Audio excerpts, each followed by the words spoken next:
Hello everyone, welcome back to our YouTube channel. Certifications are a great way to showcase your skills, expertise on LinkedIn, making your profile stand out to recruiters and connections. In today's video, I'll walk you through the steps to add a certificate to your LinkedIn profile using the app. So let's get started. First of all, open the LinkedIn from your phone, and after that, tap on your profile picture in the top left corner of the screen, then tap on your name. This will open your profile page. Now simply click on the option saying Add Section, and again click on the arrows which is at the side of the option saying Recommended. From there, find and click on the option saying Add License and Certifications.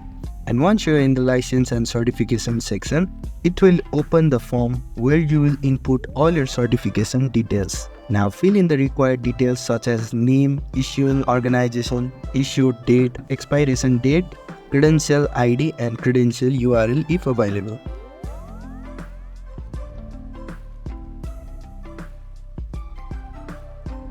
And once you have entered all the details, tap on the Save button which is located at the bottom of the screen.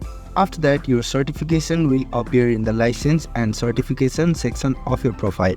And that's it. Adding a certificate to your LinkedIn profile is a simple way to enhance your professional credibility. If this video helped you, please like, share and subscribe to our YouTube channel and leave a comment if you have any questions. Thank you for watching and see you in the next video.